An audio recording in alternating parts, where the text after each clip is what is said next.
नमस्कार मित्रांनो, स्वागत आहे तुमचं जॉब गुरु या आपल्या यूट्यूब चॅनलवर. मित्रांनो, शासकीय वैद्यकीय महाविद्यालय आणि रुग्णालय जे आहे नागपूर या ठिकाणचे ऑनलाईन अर्ज आजपासून सुरू झालेले आहेत. 680 जागांसाठी मित्रांनो फक्त 10वी पासवरती तुम्हाला या पदांसाठी अर्ज करता येणार आहे, ज्यामध्ये कक्षसेवक असतील, शिपाई असतील, परिचर असतील, त्यानंतर ऑड बॉय असतील मित्रांनो, त्याचबरोबर इतर अजून सर्व पद आहेत. तर यासाठी मित्रांनो तुमचं एक्झाम सेंटर कुठं असणार आहे ते ऑनलाईन फॉर्म भरताना तुम्हाला दिसणार आहे. त्यासाठी हा व्हिडिओ तुम्हाला शेवटपर्यंत पाहायचा आहे. या व्हिडिओला एक लाईक नक्की करायचं आहे. तर याच्यामध्ये तुम्हाला अजून मित्रांनो पद कसं सिलेक्ट करायचं आहे, तुम्हाला मित्रांनो इतर सर्व माहिती ऑनलाईन फॉर्ममध्ये कशी भरायची ए टू झेड तुम्हाला पाहायला भेटणार आहे. त्यासाठी हा व्हिडिओ शेवटपर्यंत पाहत राहा. तर बघा मित्रांनो, या ठिकाणी गट ड ची पद आहेत, सर्व 10वी पासवरती पद आहेत. 18 ते 40 वर्ष खुल्या प्रवर्गासाठी वयोमर्यादा आहे आणि 18 ते 45 वर्ष मित्रांनो राखीव प्रवर्गासाठी वयोमर्यादा ठेवण्यात आलेली आहे. 1000 रुपये खुल्या प्रवर्गासाठी फीज असणार आहे, 900 रुपये राखीव प्रवर्गासाठी फीज आहे मित्रांनो. तर पहा, ऑनलाईन ॲप्लिकेशनची लिंक ॲक्टिवेट झालेली आहे. याची लिंक तुम्हाला मी डिस्क्रिप्शन बॉक्समध्ये आणि टेलिग्राम चॅनलला देत आहे. तर पहा, इथं ऑनलाईन ॲप्लिकेशनवरती तुम्हाला क्लिक हेअरवरती क्लिक करायचं आहे. तुमच्यासमोर IBPSचा जो ऑनलाईन ॲप्लिकेशन फॉर्म भरायचा प्लॅटफॉर्म आहे तो ओपन होणार आहे. तर याच्यामध्ये मित्रांनो पहा, सर्वात अगोदर तुम्हाला क्लिक हेअर फॉर न्यू रजिस्ट्रेशनचे जे ऑप्शन आहे ना, इथं क्लिक करायचे. अगोदर तुमचं रजिस्ट्रेशन करून घ्यायचं आहे. सर्वात अगोदर तुमच्यासमोर बेसिक फॉर्म जो आहे तो ओपन होईल मित्रांनो रजिस्ट्रेशनसाठी. इथं तुमचं स्वतःचं नाव टाकायचं आहे. फॉर्म भरताना व्यवस्थित एकदम स्लोमध्ये फॉर्म भरा. फर्स्ट नाव तुम्हाला या ठिकाणी टाकायचं आहे तुमचं, कन्फर्म करायचं एकदा नाव टाकून. मिडल नेम म्हणजेच वडिलांचं नाव टाकायचं आहे आणि मित्रांनो इथे तुमचं खाली आडनाव टाकायचं आहे. आता हे नाव जे आहे मित्रांनो एक्झॅक्ट तुमचं फोटो ID वरती, तुमच्या मार्कशीटवरती जसं स्पेलिंग आहे तसं नाव टाकायचं आहे.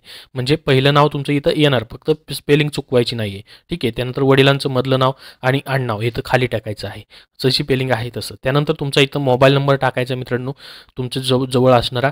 आणि खाली या ठिकाणी जर पाहिलं आपण कन्फर्म करायचा मोबाईल नंबर आणि ईमेल ID टाकायचा. ईमेल ID टाकताना पहा @च्या अगोदर इकडे ईमेल ID टाकायचं आहे.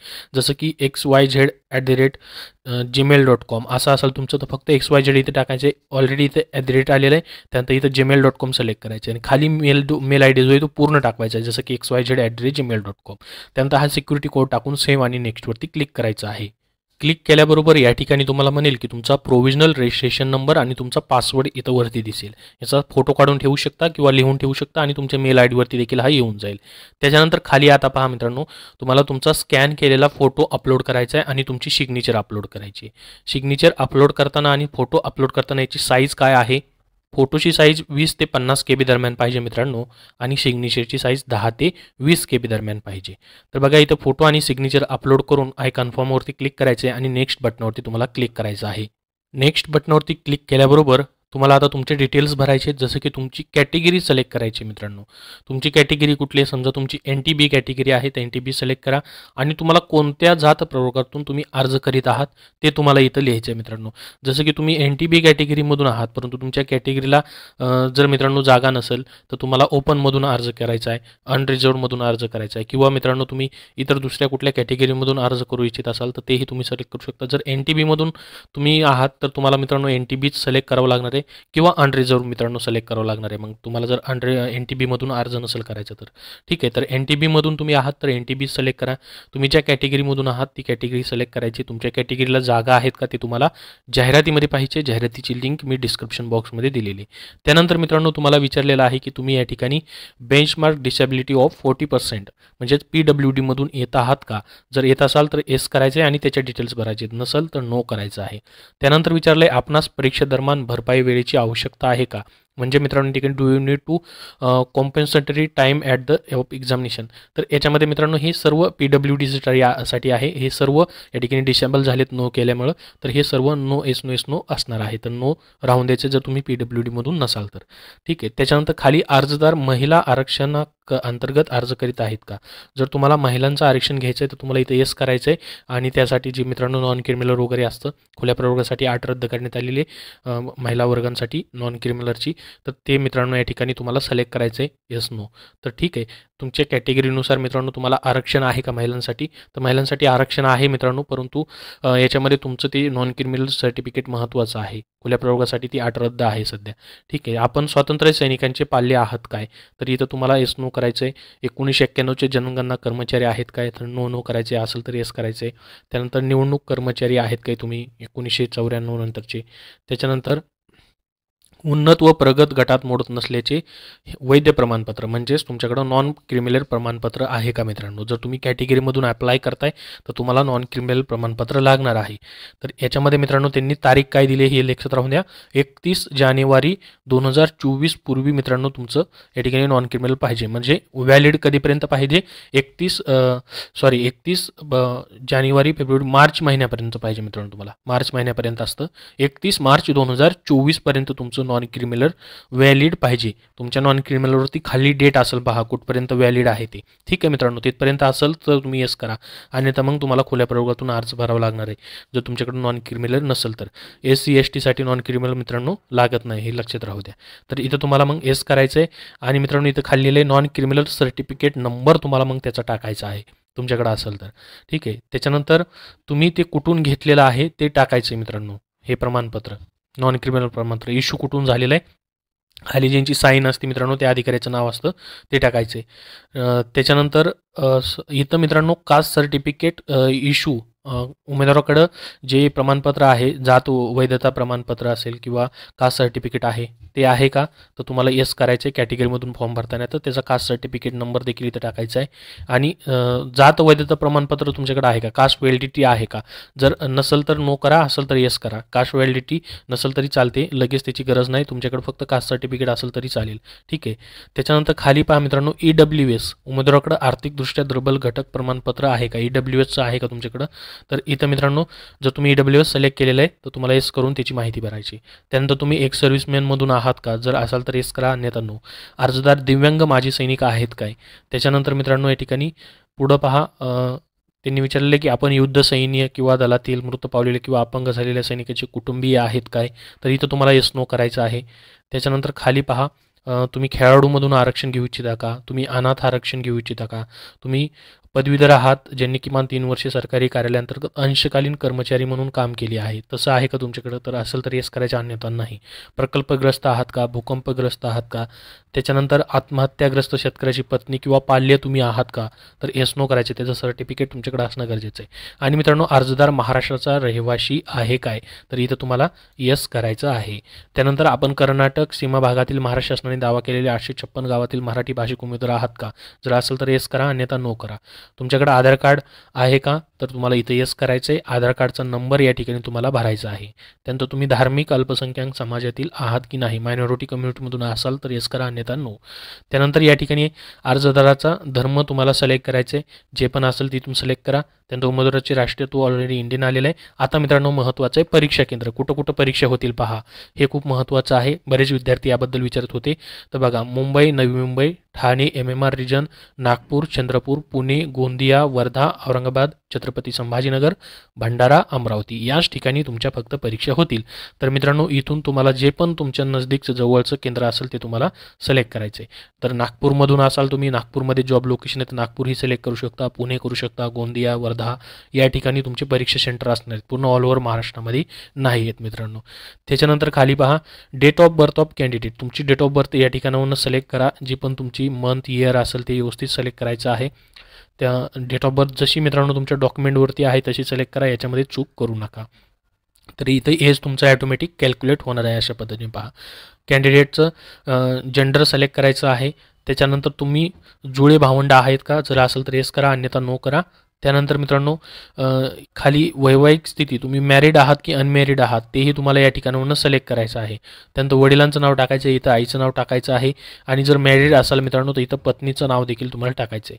त्यानंतर तुमचा पत्रव्यवहाराचा पत्ता म्हणजे सध्या ज्या ठिकाणी तुम्ही राहताय तो पत्ता इथं पूर्ण भरायचा आहे मित्रांनो. ठीक आहे.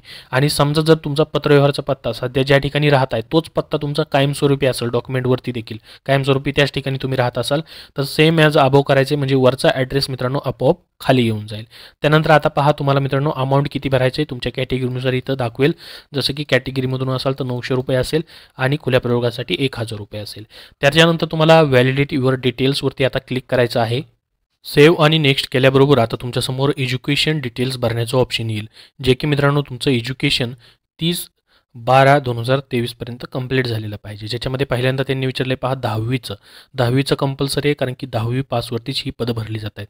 तर इथं रेड फुली दिली आहे पहा. 10वी पासचं तुम्हाला शाळेचं name of the board, university किंवा इथं तुमचं जे बोर्डाचं नाव आहे ते टाकू शकता, जसं की 10वीचं तुमचं समजा लातूर बोर्ड असेल, पुणे बोर्ड असेल, त्यानंतर मित्रांनो इतर कुठलेही बोर्ड असेल तर ते तुम्हाला बोर्डाचं नाव टाकायचं आहे. त्याच्यानंतर तुमचं या ठिकाणी स्ट्रीम, सब्जेक्ट आणि डिग्री, इथं मित्रांनो तुम्ही SSC लिहू शकता किंवा 10th लिहू शकता. तुम्हाला इथं त्यांनी सब्जेक्ट विचारलेले आहेत किंवा स्ट्रीम विचारलेले, तर इथं तुम्ही SSC लिहू शकता. त्याच्यानंतर इथं पहा परीक्षा उत्तीर्ण केल्याचा दिनांक, तुमचं मित्रांनो मार्कशीट जी आहे तुमची त्याच्यावरती परीक्षा तुम्ही कधी उत्तीर्ण झाल्या तो दिनांक खाली या ठिकाणी असेल पहा मार्कशीटचे, तिथं तो बराबर तुमचा टाकायचा आहे, इयर आणि ते. त्यानंतर तुम्हाला प्राप्त गुणांची टक्केवारी टाकायची, पर्सेंटेज इथं डायरेक्टली टाकायचे आहेत मित्रांनो. त्यानंतर ग्रेड सिलेक्ट करायचा आहे, फर्स्टमध्ये आहेत की सेकंडमध्ये आहेत की पास क्लासमध्ये आहेत. त्याच्यानंतर तुमच्याकडे जर 12वी झालेलं असेल तर 12वीचे टाकू शकता, ग्रॅज्युएशन आणि डिग्री, पदवी हे सर्व तुम्ही भरू शकता. त्यानंतर खाली तुम्हाला विचारलेलं आहे की तुम्हाला मराठी भाषेचं ज्ञान आहे का, तर तुम्हाला इथं येस करायचं आहे. त्याच्यानंतर तुमच्याकडे काय एक्सपिरियन्स आहे का विचारलं, एक्सपिरियन्स असेल तर टाका, अन्यथा त्याची गरज नाही. त्यानंतर तुम्हाला कुठल्या कुठल्या लँग्वेज येतात, जसं की मराठी कंपल्सरी आहे, इथं रेड फुली दिले, तर मराठीच्या पुढं रीड, राईट आणि स्पीकवरती तुम्हाला क्लिक करायचे. त्यानंतर खाली जर तुम्हाला इंग्लिश, हिंदी येत असेल तर तेही तुम्ही टाकू शकता. हे सर्व टाकल्याच्यानंतर तुम्हाला व्हॅलिडेट युअर डिटेल्सवरती क्लिक करायचे एकदा आणि सेव्ह आणि नेक्स्ट करायचं आहे. आता नेक्स्ट बटनावरती क्लिक केल्याबरोबर तुमच्यासमोर तुमचा पूर्ण फॉर्म या ठिकाणी मित्रांनो ओपन होणार आहे. तर या ठिकाणी बघा सर्व डिटेल्स बरोबर आहेत का तुमचं बघायचं आहे. तुमचं नाव या ठिकाणी मित्रांनो बरोबर आहे का, कॅटेगरी तुमची, त्यानंतर बाकी सर्व डिटेल्स वगैरे या ठिकाणी तुमचे सर्व तुम्ही जेवढे पण भरलेले आहेत ते सर्व येणार आहे अशा पद्धतीने. त्यानंतर खाली पहा मित्रांनो तुमचे एज्युकेशन डिटेल्स तुम्ही टाकलेले येतील, लँग्वेज टाकलेली येईल. त्याच्यानंतर मित्रांनो या ठिकाणी त्यांनी म्हटलेलं आहे की that have filled my application post under group D class 4. I have living childrens as on today out of which of childrens born after March 2025 is. तर या ठिकाणी तुमचं जर मॅरिड तुम्ही सिलेक्ट केलेलं आहे तर तुम्हाला या ठिकाणी मित्रांनो चिल्ड्रनबद्दल विचारलेलं आहे की किती सध्या चिल्ड्रन आहेत त्याबद्दल. खाली मी हे वरती इंग्लिशमध्ये दिलेलं आहे मित्रांनो, खाली मराठीमध्ये दिले आहे पहा. मी गट ड वर्ग 4 पदासाठी माझा अर्ज दाखल केला आहे. आज रोजी मला टिंब संख्या इतकी मुले हयात आहेत. तर किती मुलं आहेत समजा तुमची मित्रांनो, तुम्हाला मुलं नसतील तर 0 टाकू शकता तुम्ही. समजा तुमच्याकडं तुम्हाला मुलगा एकच असेल तर तुम्ही 1 टाका. तर हयात मुलं इतकी आहेत, त्यापैकी 28 मार्च 2005 यानंतर जन्माला आलेल्या मुलांची संख्या किती आहे असल्यास त्यांचा जन्मदिनांक देखील तुम्हाला नमूद करायचा आहे.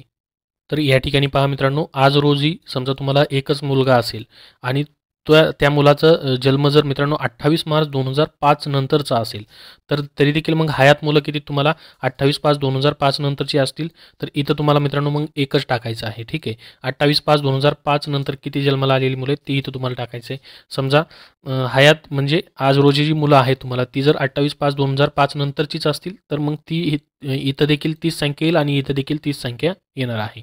ठीक आहे, तर हे सर्व व्यवस्थित वाचून तुम्हाला इथं भरायचं आहे.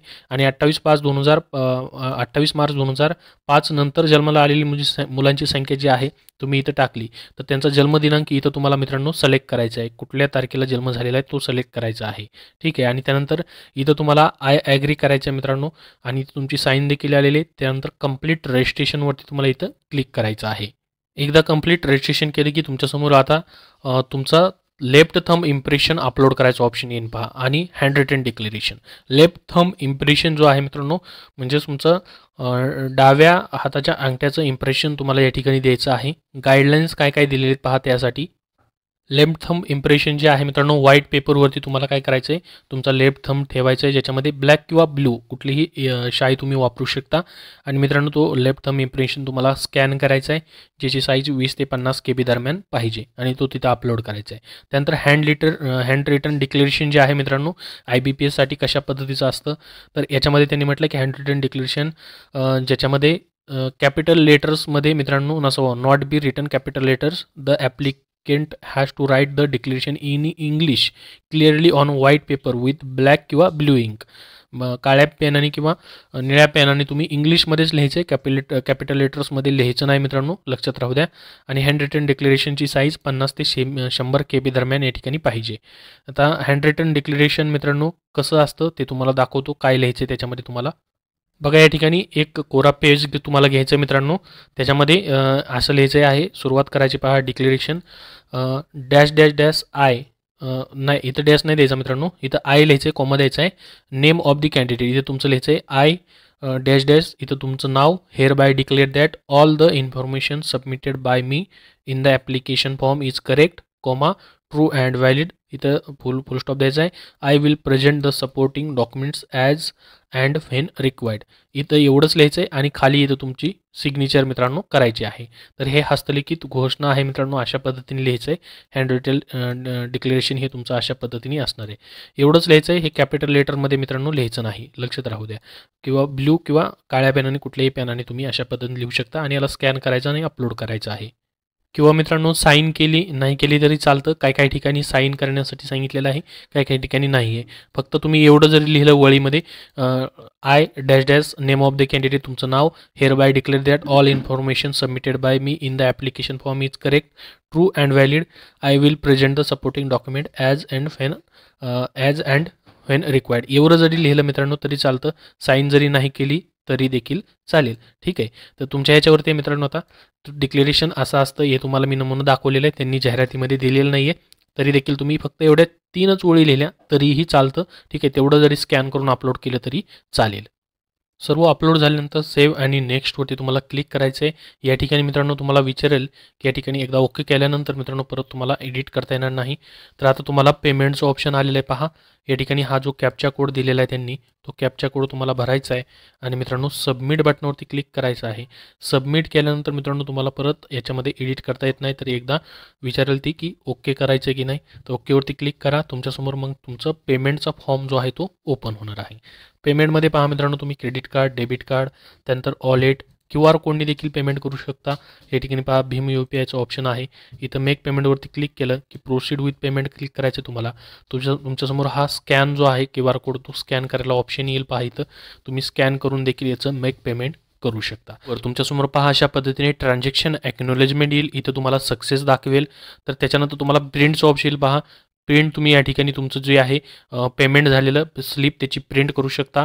सेव्ह करून तुम्हाला ही पेमेंट स्लिप जी आहे तुम्हाला जिथे पाहिजे तिथे मित्रांनो सेव्ह करून ठेवता येणार आहे.